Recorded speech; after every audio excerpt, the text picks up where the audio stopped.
The journalists that investigated this problem revealed about 12 million documents showing some of the most richest and most prominent figures in politics, entertainment, and leadership hiding their money in offshore accounts located in islands in the middle of several oceans, like primarily just all of the oceans.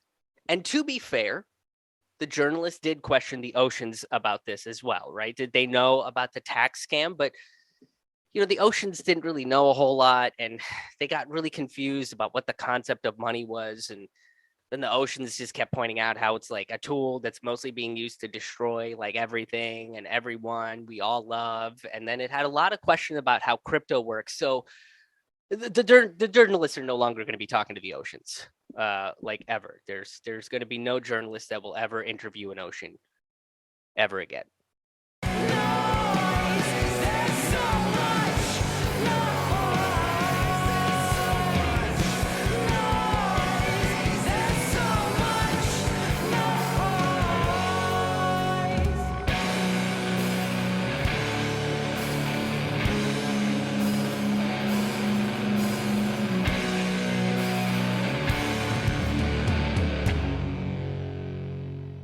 Hello and welcome to a brand new episode of Fork Full of Noodles.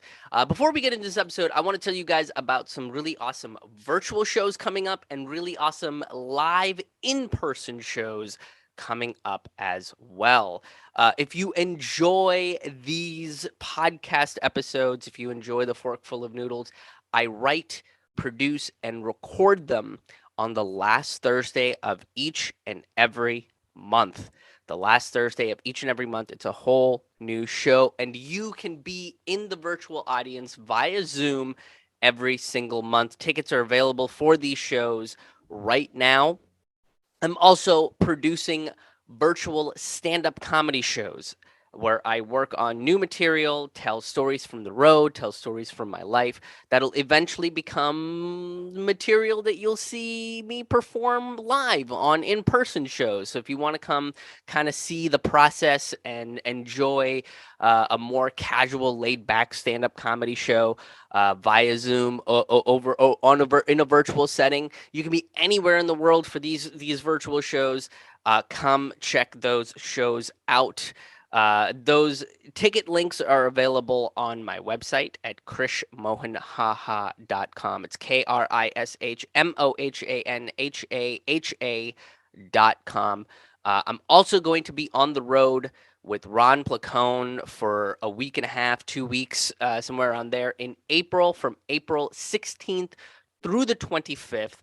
On the road with Ron Placone, we're coming to Pittsburgh, Toronto, Ottawa, Montreal, Burlington, Portland, Maine, Boston, Massachusetts, and New York City. So if you're in those cities or in cities surrounding those areas, please do come hang out with us. Grab your tickets. Again, you can go directly to my website, which is krishmohanhaha.com. It's KRISHMOHANHAHA.com.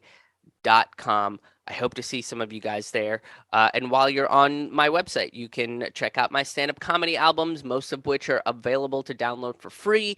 You can also make donations, one-time donations, or become sustaining members. If you make monthly contributions, you get a ton of bonus stuff, which includes free tickets to both in-person shows and virtual shows as well, plus bonus stand-up comedy and storytelling content, and a bunch of other really cool surprises. So check that out. And you can also sign up for my email list. And that's important because I'm pulling back from how much I'm posting on social media. I started just kind of automatically doing that, and that has been a great help to my mental health and has helped me focus more on my writing, has helped me focus more on rebuilding my personal relationships and improving not just my mental health, but also my physical health as well, because I can concentrate a little bit more on that. So the email list is a really, really great way to keep up to date on what I'm doing. Email me back about what you think about a particular piece or so on and so forth. So I hope you do that. Again, go to my website, krishmohanhaha.com. It's KRISHMOHANHAHA.com. Thank you guys so much. And now on to the episode. So, the biggest open secret in America is how massive the wealth gap between the richest few and the working class majority is. Right? Workers in America are treated pretty terribly on a regular basis. Classism in America is determined by the job you have. And think about it, right? We don't really treat the fast food worker or the retail employee with the same level of respect as someone in IT or civil engineering or pornography. These people get far more respect. But most interactions between a customer and a fast food worker ends in a screaming match with a Karen yelling, "How hard is it to make a fucking hamburger?" Listen, Karen, if it was that easy, why don't you jump back here and work the grill, huh? Meanwhile, our highways are crumbling, bridges are falling apart, and no one is looking at these civil engineers screaming, "How hard is it to maintain a growing economy's infrastructure?" The anger, the anger is very misdirected at the working class and the most financially vulnerable. But what can you really expect from a country that, has the collective maturity of a teenager? The real question should be, why the hell is the infrastructure crumbling? And why are workers dealing with all of these societal issues? And the answer comes from the existence of people like Elon Musk and Jeff Bezos. Billionaires have been preventing progress from occurring in our societies, way back when they were just sweet, sweet little millionaires. Just those sweet millionaires.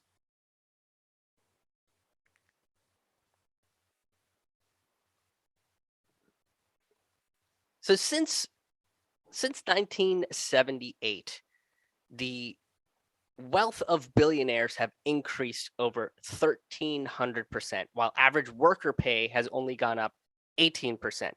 As of today, a CEO makes over 350 times that of the lowest paid employee. Now, capitalists say that this is a reflection of the quote market for skills or talent, right? They're claiming that the high pay of a CEO is because of the demand and skill it takes to be a CEO. Now, I didn't realize that staring at a half glass of whiskey in front of a fire, pretending to contemplate something deep, was that difficult of a job. I mean, really, if there was a larger call for hiring CEOs, then we'd see a lot more CEOs getting hired, right? But every time I pass a Target with a now hiring sign, it doesn't say that they're looking for a CEO. Look, I get it. The job of a CEO might be difficult, but is it really quantifiably 350 times more difficult than someone who's putting their physical body on the line for the sake of profits? I would very confidently wager to say, fucking no. I don't think that's how much it is. Right during the pandemic, billionaires like Jeff Bezos, grew their wealth by 19%. This is their personal wealth, not just their business wealth. And someone like Jeff Bezos, the CEO of Amazon, Washington Post, and the owner of a very nice lava side property at the darkest, deepest depths of hell, is currently on his way to become a trillionaire now. Elon Musk has so much money that less than 1% of his wealth can eradicate world hunger by ensuring everyone at least one meal per day, which would mean that less than 3% of his wealth, everybody on the planet could get like 3 meals a day. But as they say, there's no such thing as a free lunch, right? If Elon took that minuscule amount of wealth to feed everyone, then we'd likely have to say, "Thank you, Mr. Musk. May we have some more?" As he sits on his throne made of a Tesla flamethrower and a Tesla rocket, smoking weed with his financial advisor and czar of bros, Joe Rogan. But we're taught that if you have that much wealth, you earned it by working hard and staying true to yourself and your cause. And this is a myth. If we really lived in a meritocracy, the single mom working 3 jobs to ensure a good life for her kids would be close to becoming a trillionaire instead of a balding demon that took a joyride to the stratosphere so he can send the most expensive dick pic to the entire planet. Look, Jeff Bezos didn't create Amazon in a garage with nothing but the grit of his shoes and the twinkle in his eye. This is how Jeff Bezos actually got his money. Because it wasn't the novelty of Amazon alone that catapulted it to the center of the internet, so much as the absurd head start that an initial $300,000 investment that Jeff's parents gave him. Elon Musk didn't create Tesla with nothing but the sweat on his brow and the rainbows in his heart.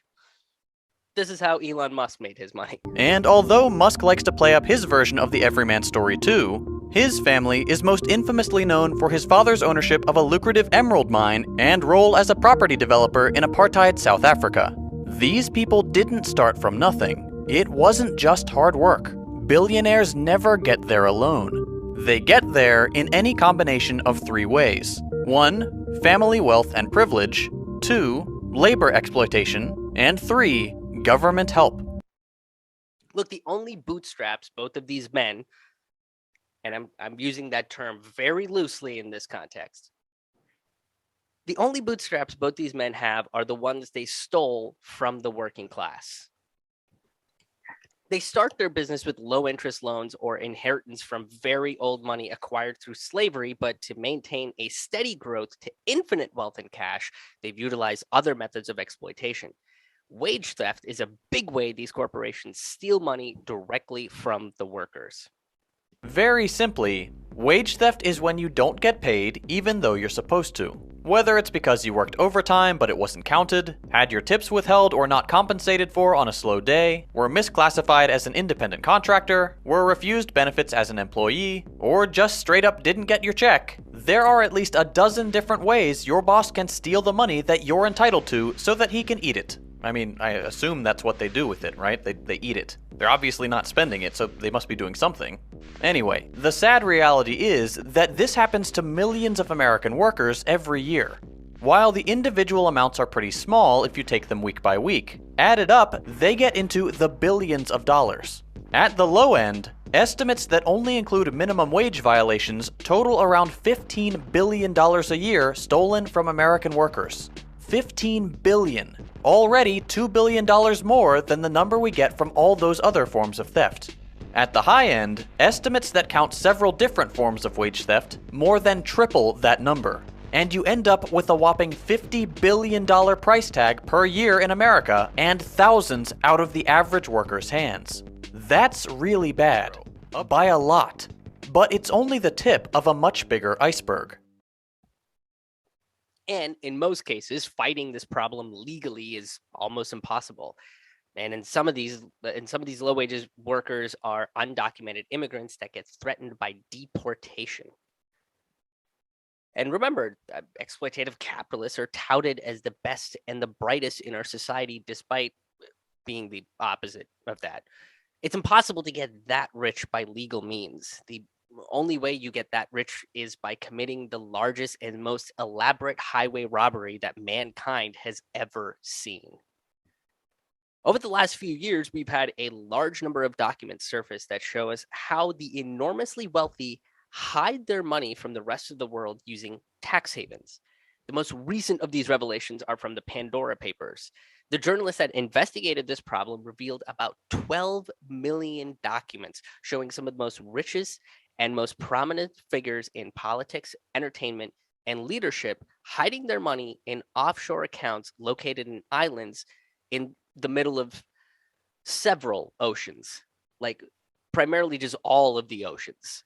And to be fair, the journalists did question the oceans about this as well, right? Did they know about the tax scam? But the oceans didn't really know a whole lot, and they got really confused about what the concept of money was. And then the oceans just kept pointing out how it's like a tool that's mostly being used to destroy like everything and everyone we all love. And then it had a lot of question about how crypto works. So the journalists are no longer going to be talking to the oceans like ever. There's going to be no journalist that will ever interview an ocean ever again.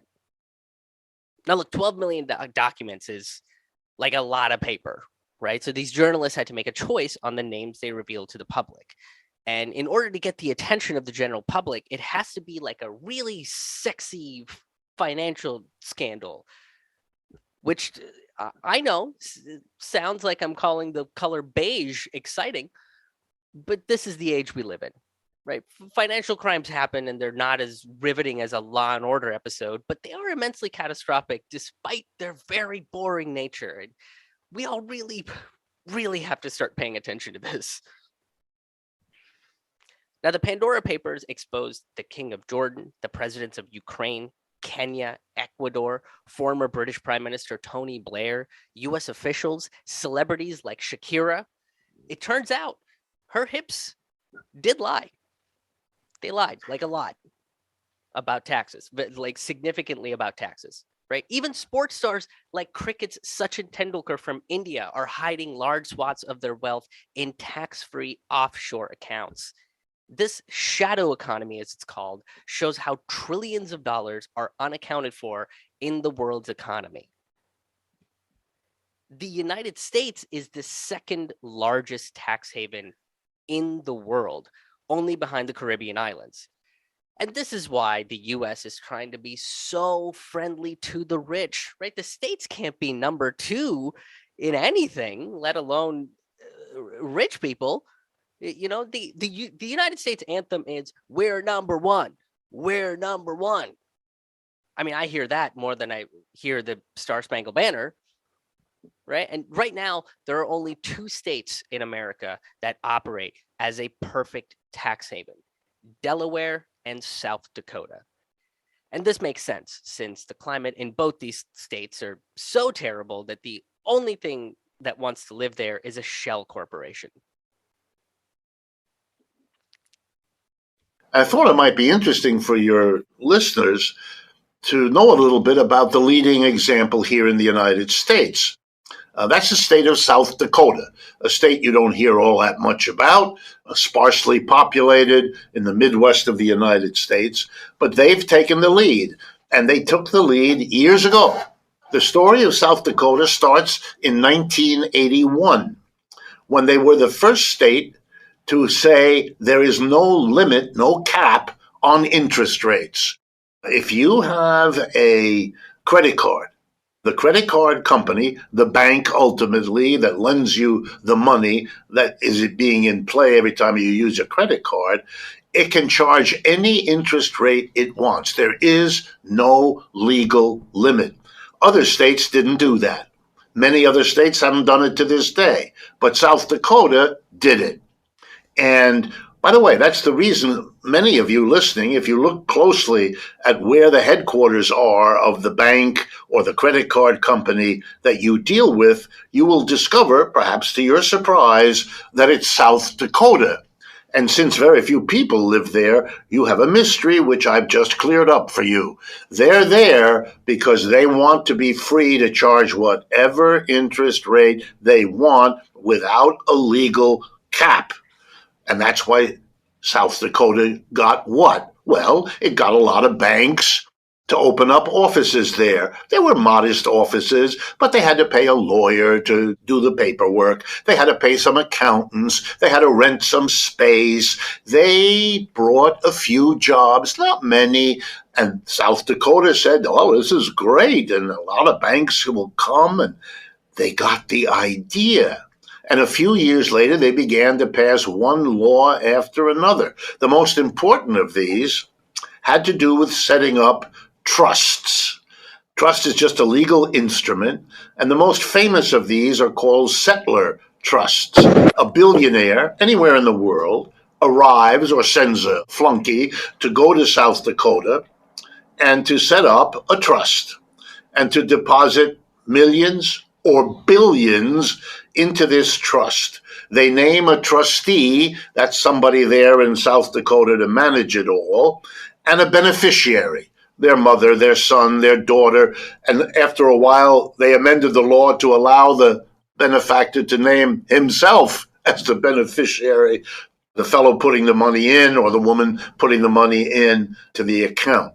And the beauty of the law is that no one can know who it is. If you come to the person who put the money in, they say, oh, no, I don't know anything about it. It's not mine. It's in the hands of the trustee. The law specifies this. If you ask the trustee or the beneficiary, they say, oh, no, it's not my money. I'm just a trustee. Or it's not my money. I'm just a beneficiary. In the end, not only does nobody have to give anybody any information, but they allowed these trusts to exist, get ready for this, in perpetuity. In other words, not only can you put $1 billion in there, but you can give the billion to your descendants, whoever's there after you die, and there's no inheritance tax, there's no estate tax, nobody knows anything about it. Money moves in and out without anybody having any record that they can expose you for having stolen the money or expose you for having evaded taxes for 50 years or anything else. It's a gamble for the rich. And it's important for an American audience to understand that South Dakota has been doing this for the last 40 years. This is the rest of the show, by the way. We're just going to take a quick... No, I'm kidding. Professor Richard Wills is awesome. But what he just described is a sociopath's paradise, which is way less cool than a gangster's paradise and significantly less funny than an Amish paradise. You know, at least they give you butter at an Amish paradise, right? A sociopath's paradise, you have to pay for the butter, the bowl, and then there's also a churn tax. Very disappointing. No, none of the Amish really like the churn tax. But these laws that transform states into tax havens where dollar bills outnumber the humans are written and funded by conservative think tanks like the Heritage Foundations, which was founded by Richard Scaife, the grandson of Andrew Mellon, a prominent banker from my hometown of Pittsburgh, Pennsylvania, who was also known as the prophet of trickle-down. So you know this guy had good ideas. The money held in these offshore accounts and tax havens don't go anywhere. They're not used for anything. They're not even using this money to film their eyes wide shut parties on the beach of some island in the South Pacific. This is a total waste. I mean, it's trillions of dollars that could be used to end poverty, starvation, homelessness, and fund public health care, scientific advancement, and get every single teenager on the planet a porn subscription for life. Okay, all this money is just sitting on an island, sipping Mai Tais, contemplating how meaningless existence really is. Yeah, guys, it turns out that money without a true purpose is really, really depressing. Besides this blatantly illegal move, people still want to be billionaires and are okay with the massive benefits they received. And this is because capitalism is a system that tells everyone that they themselves can eventually become billionaires. For starters, vanishingly few people ever become billionaires. In the US, it's around 600 people, or 0.0002% of the population. Perversely, however, the myth of the self-made billionaire tries to trick you into believing that anybody, yes, even you, dear viewer, could one day be just like them. After all, if they can do it, so can you. Look, you have better odds at winning the lottery, or getting struck by lightning, or being anal probed by a very kinky alien. I mean, if you really think about it, the alien likely has to have a sex addiction problem if they're going to use warp speed technology just to come to Earth for butt stuff. It needs to go to a 12-step program, is what that alien needs to do. But Ohio State and Cornell universities published their findings on psychological experiments about how the public views the rich. The more the public sees the ultra-rich through the lens that treats these rich people as isolated individuals, the more comfortable the public tends to be with the enormous concentration of wealth. And this plays into the bullshit American dream that we're force-fed on a daily basis, right? Work hard and you'll be rich. So I got to ask again, right? Why isn't the single mom working 3 jobs and 90 hours a week to make sure her kid can afford food and shelter now and college later, not the wealthiest woman in America? I mean, is it because 90 hours a week isn't long enough to work? And if you answered yes to that, congrats. You're likely a much larger sociopath than Elon Musk and aren't fit to be around organic things, as you are a cancer on our very existence. Look, the point is the chances of you, the average American, have to becoming a billionaire is slim to none. The system co-ops terms like greed is good and life is hard just to justify exploitation and call these exploiters geniuses. Right? These billionaires shouldn't be applauded or revered. They should be imprisoned on the same island that they hid their money on. Now, the Pandora Papers and the Panama Papers expose the use of tax havens to illegally hide money and evade taxes by the ultra wealthy. But there are a few names missing from that list. Jeff Bezos, Bill Gates, Warren Buffett, and other American billionaires were missing from the papers. And look, that's not because these guys are upstanding citizens that have given back to the society that built them. No, it's because they've benefited from the corrupt and very legal tax evasion system in America. In America, the average working class person who makes $70,000 a year pays a tax rate of 14%. And if you make over $600,000 a year, your tax rate is 37%. So if you're a billionaire, you'd pay 37% of your income to taxes, which would be hundreds of millions of dollars per billionaire pumped back into social programs, infrastructure, and yes, some of it will definitely have to go into whatever is keeping Nancy Pelosi together.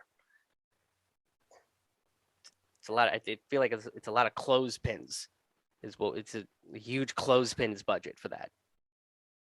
The top 25 wealthiest Americans increased their wealth by $401 billion between 2014 and 2018. They paid $13.6 billion in federal taxes over 5 years. That's a tax rate of 3.4%. And this is the collective tax rate of 25 billionaires. 25 billionaires together pay 10% less in taxes than someone who makes a fraction of a percent of their income. So the question you have to ask yourself with that is, do you believe that this is fair? And I'll go ahead and answer that question for you, assuming that you're a good person that believes in freedom and, all that jazz. Fucking no, this is not fair. Why would anybody think this is fair mathematically? It doesn't even make any sense. How could you know regular math and think that this makes any fucking sense? That's crazy. Why would you come up with any other answer if you believe in math? Okay, so how do people like Bezos, Gates, and Musk and everybody in that 1% category, how do they get away with paying an astronomically low tax rate while average Americans are footing their bill? On an individual level, billionaires pay a maximum of 3% in taxes, right? In 2007, Jeff Bezos paid $0 in taxes because he operated at a loss. Despite his income being reported as $46 million. He should have paid approximately $17 million in taxes that year. The losses come from side projects, deductions from interest payments, and vague categories like, quote, other expenses. Come on. I mean, come on. We all know what other expenses really means, Jeffy. Huh? It's pee porn, isn't it? That's what it is. It's definitely pee porn. We've all seen we all know how you treat your employees. We get it. You're into some weird shit. And no one's here to kink shame you, but we are going to shame you for being a piece of shit. So, look, this is what we fund when we shop at Amazon. Everybody that shops at Amazon should feel very dirty, very, very dirty about themselves. One of the ways that billionaires keep their taxes really low is by separating their income from their wealth. Wealth comes from assets like stocks, trusts, bonds, or property, right? This is why billionaires need like a summer home and a winter home and like a home for when the leaves change color and like a beach house and a condo and a fuck pad, because you don't want to make God angry with all of your other assets, but you still want to get your hands on somebody else's assets. You know what I'm saying? You guys get it? You guys got it. You guys got it. Okay, so look, this is how wealth and income works, right? Out of $100 of income, the average American loses about $14 to taxes. The rest of them go to expenses, and if there's anything left, it goes into a savings. For average Americans, their assets in their wealth increases evenly with their taxes. For Jeff Bezos, his tax rate cumulatively over 12 years is 21% of his income. But most of Bezos' wealth is in stocks, and Amazon stock grew. And so his felt wealth is far, far, far greater than his actual taxes. Right. As you can see here, this is the difference between his income and his wealth. Right. Because Bezos' wealth is tied up in that, right? He doesn't have to pay that much taxes. Americans actually paid $160 in taxes for every $100 of wealth growth. And Bezos pays $1.09 per $100 of wealth growth. And this is why it's not really a noble gesture when a billionaire says that their take-home income is $1 for the whole year. I mean, realistically, this means that they get to cash in on things like EBT, Social Security, tax rebates, and welfare payments and continue to avoid more taxes. The national income tax was instated in order to pay for the Civil War. Thanks, racists. I mean, look, at this point, no working class person should support any war effort, right? If we would have just learned to talk this out and like share our feelings, maybe income taxes and taxes in general would be way lower and utilized for things like that actually mattered, like healthcare instead of killing black and brown people across the globe. By 1918, 15% of the American families paid taxes. About 80% of it came from the top 1%. The question of what counts as income came into question in 1916 when Myrtle Macomber received her dividends from Standard Oil, which she received in the form of additional shares. She paid her taxes and then challenged it in courts, claiming that she hadn't really received any income, but had gotten wealthier. Therefore, the shares were not taxable as direct income. So the Supreme Court ruled that the stocks and bonds and et cetera, are not income and therefore cannot be taxed until there is some kind of currency involved. Macomber's decision was criticized by the father of income tax, Cornell Hull, and he warned about how this could be taken advantage of. He said, quote, people can live upon the value of their company stock without selling it and, of course, paying for it. And this came true in the 70s when antitrust organizations stopped the breaking up of large monopolies. I mean, hell, we still see it today, right? Look at how many pies Jeff Bezos has his little claws into. Amazon sells everything from USB drives to socks to produce. Plus, he owns Whole Foods to control the grocery market.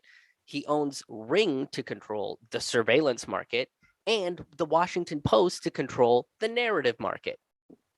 He also has his own delivery service, and he gets CIA and FBI contracts regularly. I mean, remember, he started out as an online book vendor and now has infiltrated every single market with ease.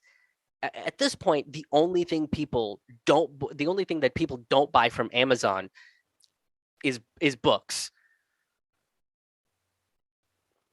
So if a large sum of their wealth is tied up in assets, how do these guys remain rich if they can't spend their assets? Simple. They take out loans. Large banks and financial institutions will approve loans for extraordinary sums of money with low interest rates, which remain untaxed, and it shows that these billionaires are operating at a loss. They use these loans to purchase other businesses, properties, and turn them into more untaxed assets or massive refunds. The most absurd example of this is Ethel Mars of the Mars chocolate fame. Yes, that's right, guys. Billionaires have ruined chocolate. Are you still on their side? They have corrupted America's national fruit, which I remind you is chocolate. Ethel Mars got the entirety of her horse farm written off her taxes by saying the Milky Way horse farm was advertising for her husband's company. She saved $288,000 on her taxes in the 1910s. In today's money, that's like a metric fuck ton of dollars. Let me double check that real quick.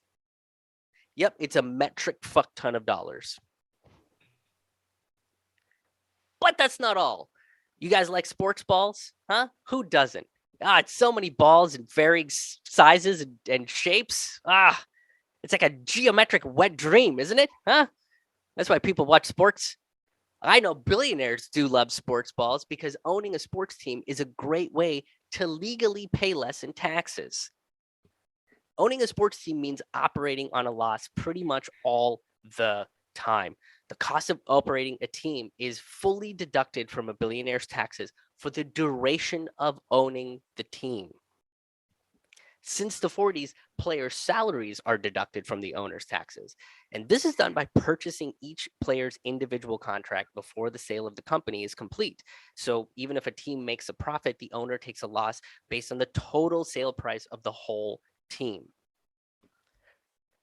The teams also get subsidies from local governments to build and operate large stadiums and arenas. And this comes from cutting things like healthcare, teacher salaries, food stamps, and other things victims of wage theft need to survive.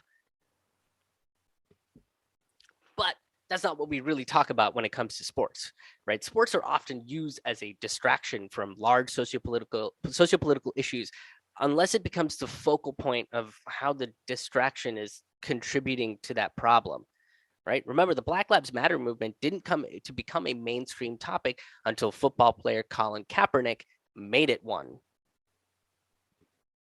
Now, in 1993, to prevent new sports dynasties from being owned, Congress did try to limit the benefits of these intangible assets to 15 years. They expanded this to TV and radio deals, but this new expansion left out the sports teams. But fear not, you guys, because I know you guys were like, oh man, this is crazy. What about those sports teams that give these billionaires super huge tax breaks? They're going to be, those billionaires might become like slightly less billionaires. That's so crazy. Don't worry. Baby boy Bush took care of it when he became chancellor and overlord of the American military. In 2004, he undid the 15-year limit and included sports teams in the expanded intangible benefits definition.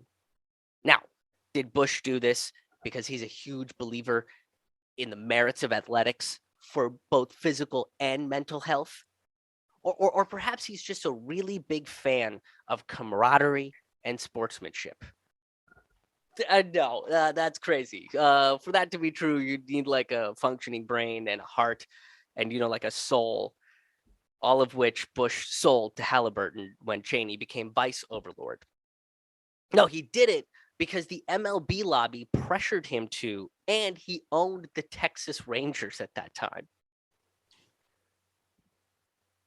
With this, owning a sports team meant that you can add the cost of TV ads, radio and TV contracts, along with player salaries, and basically reduce your taxes by 90%. But the IRS is fine with this because they say that depreciating assets are necessary to write off for a growing business. But if that was the case, then a self-employed individual like myself can make the case that anything that keeps me alive is a vehicle for making revenue for my solo enterprise.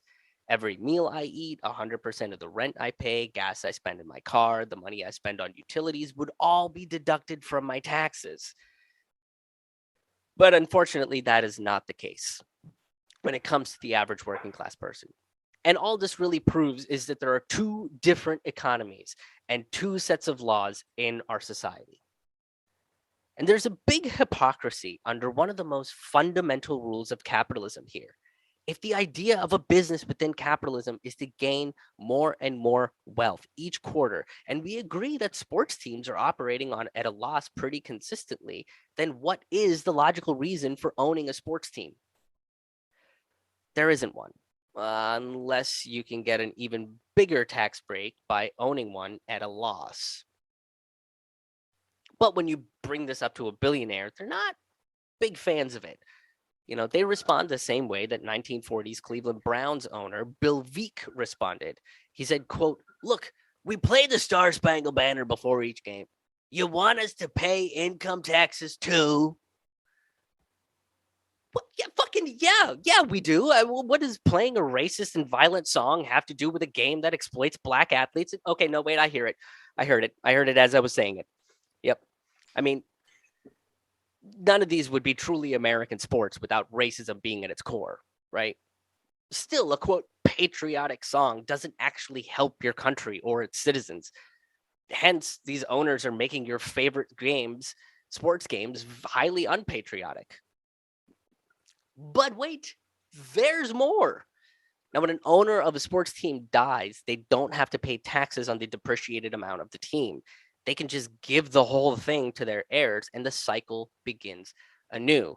This is called the circle of fucking your life. Yeah. Sports teams are a great way to escape the estate tax, which has been a thorn in the side of the ultra rich for a very long time.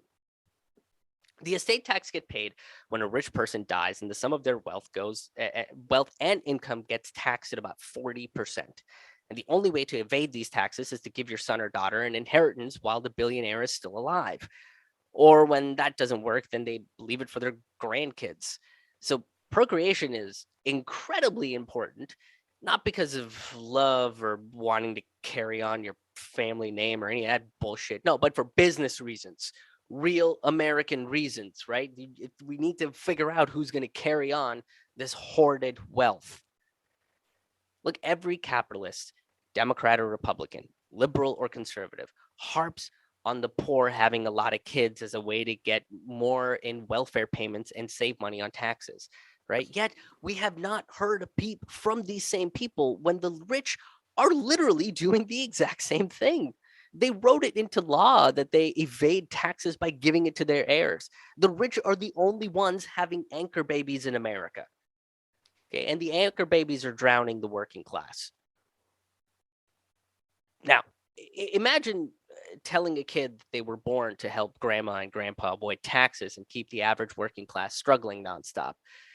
The options for that kid to continue, is to either continue being a sociopath like his ancestors, because they're all they are is just a walking pile of cash, or revolt against the system that their grandparents set up to ensure the lives of billions of other people are bettered. Or yes, they could become like a really warped version of Batman who's like super dead on the inside and is very okay with beating up poor people. That's an option too. I feel like I just pitched the next Zack Snyder Batman reboot. Fuck. Look, regardless, capitalism is breeding a new generation of trauma and mental illness. Andrew Mellon is the architect of how people can hide their assets and escape paying taxes even at their demise. Mellon was President Harding's Treasury Secretary and, again, is called the prophet of trickle down. So he was drowning in fiscally responsible and wildly racist pussy. You know how we do. Look, as the head of the Bureau of Internal Revenue, he ordered them to find 10 loopholes that the rich can use. He later confesses to using 5 of them. I suppose we should adorn him for not using all 10? Way to go, Andy. Way to show some restraint, buddy. Okay, maybe this fact will convince you that we shouldn't be building statues of cretins like him or worshiping these people like noble gods.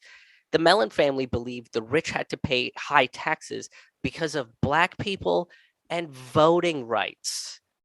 Yeah, it wouldn't really be a true American story if it wasn't blatantly racist, just for kicks. When President Franklin Delano Roosevelt wanted to raise the taxes on the super wealthy to 94%, which would have included a raise to the estate tax, Mellon responded by saying, quote, "The social necessity for breaking up large fortunes in this country does not exist." He followed that up by saying, "I am this country." Yeah, and then he became capitalism itself, you guys. Okay, some say you can hear him disparaging the poor every time someone takes out cash at the ATM. Just little whispers. He also called the estate tax economic suicide, which only goes to show that that mental health concerns are real when it comes to the economy, right? When the economy faces trauma, everybody's like, "Oh my God, we should really care about people's mental health." Right? When the Wall Street algorithm no longer sees the value of its own life and wants to kill itself, the billionaires are empathetic to talk about things like suicide awareness and depression. Oh, the silent killers. But as he was becoming more of a walking ego flesh bag, the Great Depression occurred in part thanks to the tax cuts that Mellon awarded his rich pals. Now, Mellon's estate wound up paying about $668 million in taxes, but that was a drop in the bucket considering most of his assets had been parsed out to his kids. And Mellon's not the only one that's gone after the estate tax. The first black billionaire, Robert Johnson, owner of Black Entertainment Television Network, claimed that eradicating the estate tax would shrink the income divide between black and white Americans. Now, when asked to explain this in intimate detail, he threw down a smoke bomb, and in his place was Cedric the Entertainer. Everybody was confused, including Cedric. He didn't know how he got there. It was a terrifying moment for all of us involved. I don't understand how that happened. But look, this is incredibly false, considering only 59 out of the 38 million black people that live in America have to pay estate taxes. So I guess it would shrink the gap between a few white billionaires and the even fewer black billionaires. In 2001, farmers were the scapegoats of eradicating the estate tax, right? George Bush claimed that the estate taxes were slashed to save farmers from losing their farms. And look, this was a huge problem because a grand total of 0 farmers had lost their farms to the estate tax. Fucking 0. The cruel fact about all this is that this is all legal. If you talk to any billionaire about their taxes, they usually respond by saying they're paying all the taxes they owe. And it's true. The problem isn't just billionaires, it's the fact that our system is bought and sold. If you're going to have a government run by capitalism, all you'll see is rampant inequalities masquerading as the greatest democracy on earth. Now, every single billionaire has benefited greatly by the crooked and corrupt legal tax system that allows things like trusts, sports teams, horse farms, and other assets, including their own children, to evade their taxes, or they have offshore accounts. But because we live in a capitalist system where money defines your intelligence and talent, we still believe that billionaires are good people. Or at least some of them are. Someone like Elon Musk is spending more of their time trolling on Twitter than they are doing whatever the fuck Elon Musk does. You know, but for example, Warren Buffett is a billionaire who has repeatedly said that his class should pay more in taxes, right? Buffett has been pushing for Congress to increase the income tax rate for billionaires for years. In fact, in 2011, President Obama was going to pass Buffett's Law, which would have increased the income tax rate for the rich. Seems nice, right? Now, I want to make this very clear. This is very different from Buffet's Law, which would make us all eat at least one of our meals as a buffet, which seems intrusive and very unhealthy. And it's staggeringly different than Buffy's Law, which states, fuck Angel. Seems aggressive, but if you know Buffy, kind of romantic too, you know, kind of nice. The only problem with this is that it would have still allowed these billionaires to hide their wealth in untaxed assets and claim things like entire sports teams as depreciating assets. And it completely ignores what to do about tax havens like the Caribbean and South Dakota. Buffett has also come out and said that he wants to ensure that he pays as much of his estate tax as possible, but still leaving an inheritance behind for his kids and grandkids. The way he puts it is that he wants them to leave. He wants to leave them with enough to do anything they'd like, but not so much that they get entitled and lazy. This is what we like to call the Goldilocks zone of universal basic income. Warren Buffett's plan for his kids after he dies is basically to set them up with a personal trust fund UBI. And this is a very blatant example of socialism for the rich.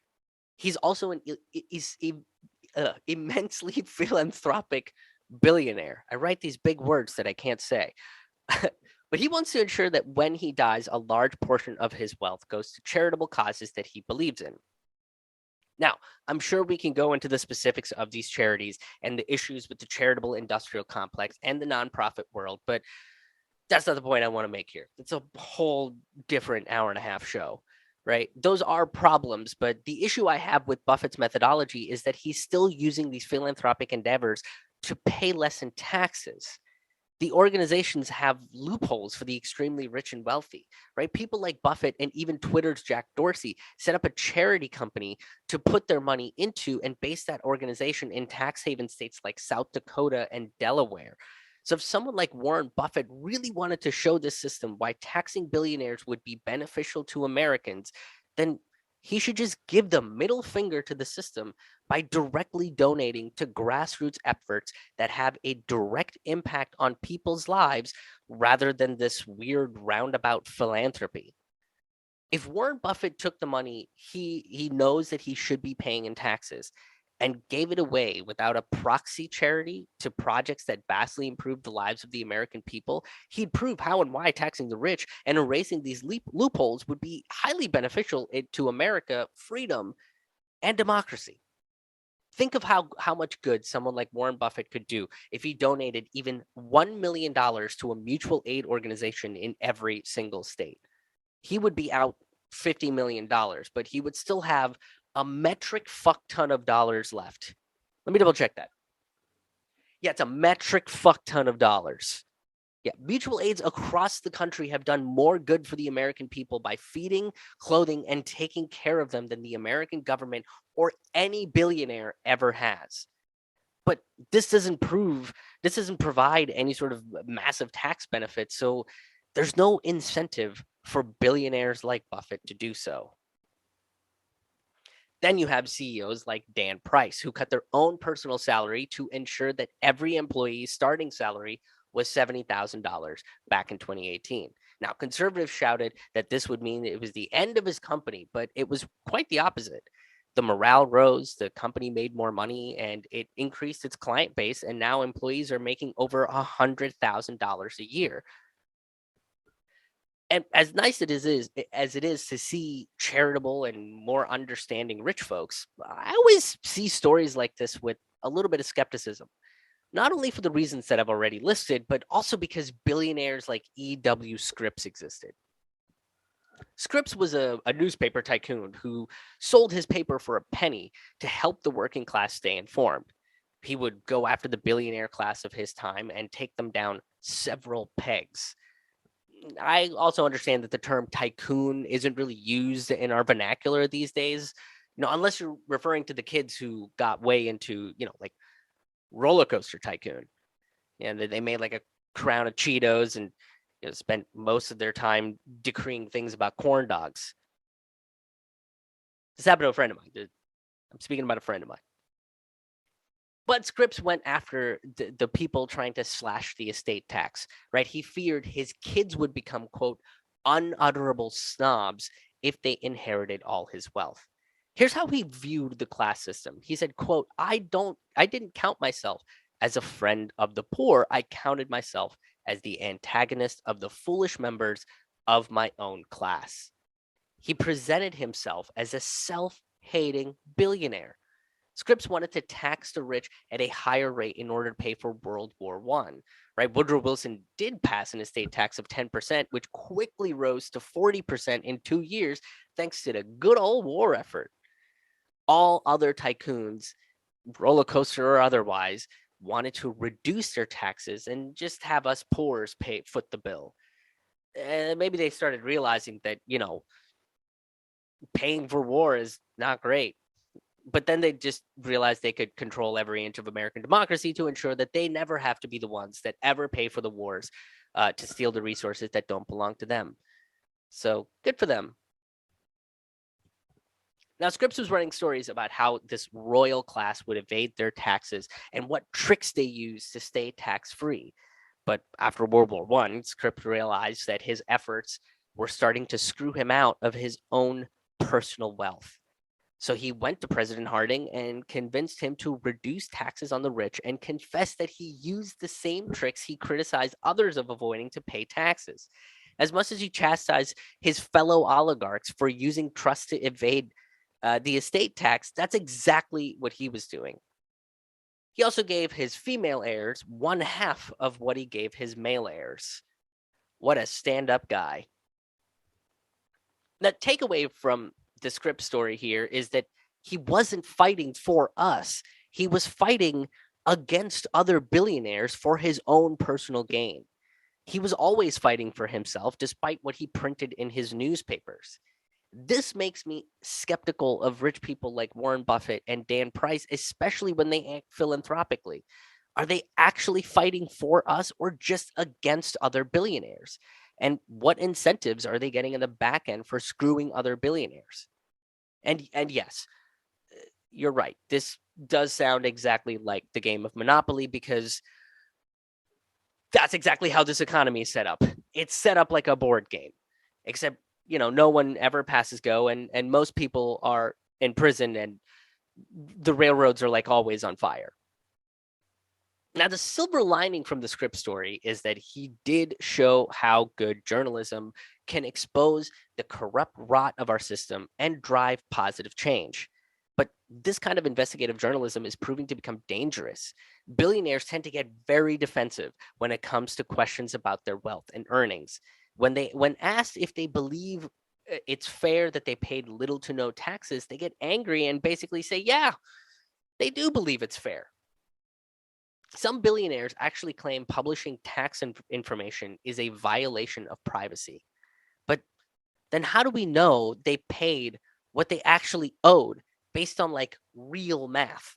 Right now, American math is just warped and mutated in an experimental version of math where percentages don't mean what they used to anymore. We're supposed to take these math manipulating malcontents on their word. Look, a billionaire's word is worth as much as the minimum wage they peddle. In a lot of instances, journalists that investigate these type of stories are threatened with legal action. And most of these investigative journalists are funded by their readers and don't have large corporations backing their stories. So they can't afford a lawyer to fight back against a billionaire who has a legal team the size of the sports team that they own.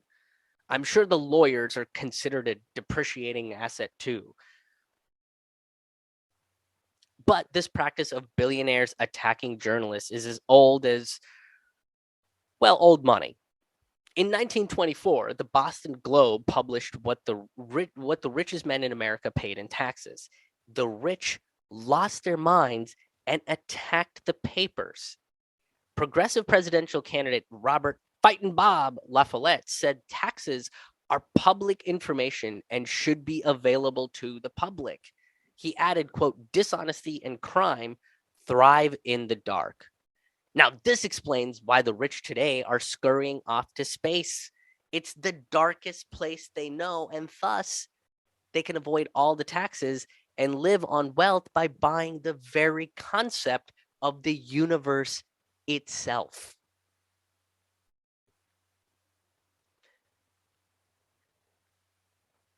The Boston Globe and any other paper that published the richest tax information were attacked by large corporate newspapers like the New York Times.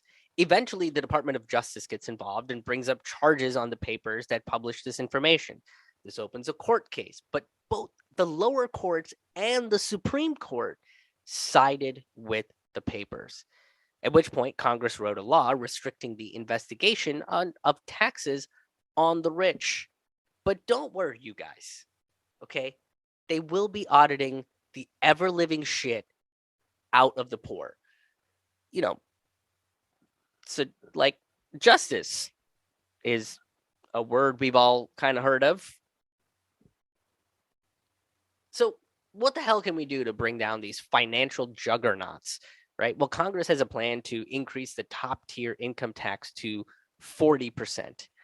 This will prove to be just as effective as the time 400 lawmakers decided to make a video to Jeff Bezos saying, "Hey, be nice, okay? You're not being nice right now, and we don't like that. So we're just gonna give you puppy eyes and maybe like a really long hug, and that maybe then you'll think about being nice." Look, if you're going to use legislation to drive positive change for the most amount of people, then fucking do that, right? Reverse the law that separates assets from income so that rich people can't hide behind their stocks, bonds, sports teams, and trusts. And then tax them at like 90%, similar to what FDR and Eisenhower did. And yes, this will expose how bought and sold the American election system is, which then further reduces the control of capitalism on democracy, which is objectively a good thing if you believe in, like, democracy.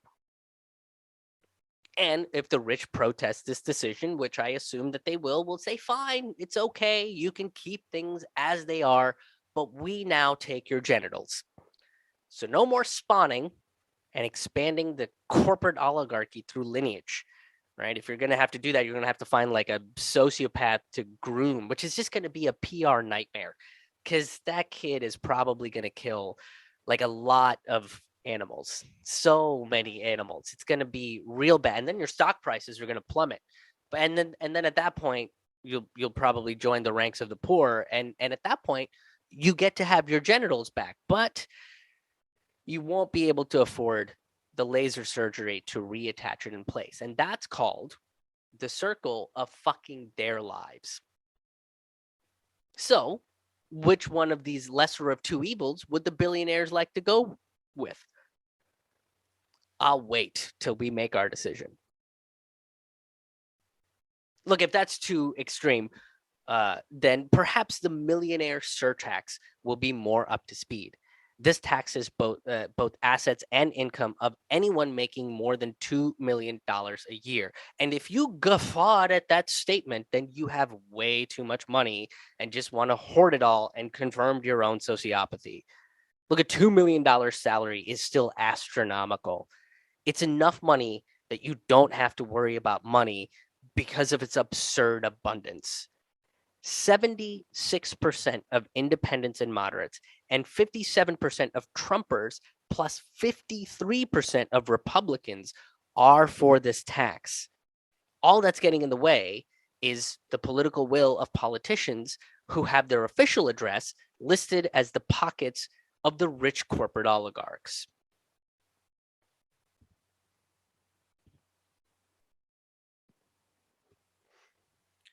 Another hurdle to get over is the love affair a majority of people have with billionaires. And again, that goes back to looking at them as individually wealthy by virtue of hard work and bootstrap pulling. So Oxfam, a tax organization, has a very easy way to dissuade people of that myth. They want to set up a public registry of banks, trusts, shell corporations, assets, and track revenue and finances. They also want to enact a global blacklist of tax havens, right? Looks like Delaware and South Dakota have to figure out a different way to get people and businesses to come there. Oxfam also wants to increase the corporate tax to 25%. And before someone screams inflation, remember that prices are already inflated and continue to become even more inflated without taxing the rich. That means that inflation is created by the rich to stay rich and has nothing to do with their tax rate or our minimum wage. Solutions like this redistribute the enormous wealth that already exists to things we need. Now, we are seeing a shift in the consciousness of the working class. Since the pandemic that enriched the already rich started, we've seen an exponential rise in strikes and labor action. It's more possible than ever to push politicians to start taxing and redistributing that hoarded wealth back to the people. Look, we shamed average people for that hoarded toilet paper in the beginning of the pandemic. So why aren't we shaming billionaires for hoarding wealth the way they are for centuries? Billionaires are cowards, unwilling to act for the public good because it means that they won't be richer than God anymore. They speak and act out of fear of not being able to send an astrological dick pic with a rocket. No one should want to be a billionaire, especially if you believe in democracy. Being a billionaire is undemocratic. Democracy is built on the idea that it's equality for everyone.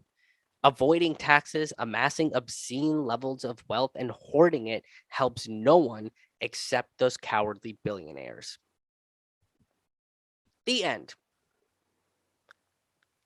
Thank you guys so much for tuning into this episode of Forkful of Noodles. If you guys enjoyed this episode, please give it a big old thumbs up, a retweet, and share this out with as many people as you can. Share it with a friend, share it with an enemy, share it with anybody that you think would find some kind of value from this episode. The focus of this channel is and always will continue to be a historical and psychological lens on various sociopolitical topics, and I will do my best to break them down and add some comedic flavor so we can we can all enjoy the depressing information that we all kind of have to contend with, and hopefully drive positive change in our lives. So if you enjoyed that, if that is a goal that you enjoy, please do hit the like button. Please do make sure that you're subscribed to my channels, and please do share this out with as many people as you can. And if you want to become a sustaining member, make a one-time donation. Come to a virtual show, come to a in-person live show, and want to know when I'm coming to a city near you, you can do so directly on my website at krishmohanhaha.com. It's KRISHMOHANHAHA.com. I post videos on this channel every Monday, every Thursday, and then infrequently throughout the weeks as well. So please do make sure you're subscribed. Please do make sure you're on the email list to get new information from me and just a list of all the videos I've produced throughout the week. So that, again, all of that is available directly on my website at krishmohanhaha.com. But till then, thank you guys for tuning in. Be good to yourselves, be good to each other, and we'll see you on the road. Bye, guys.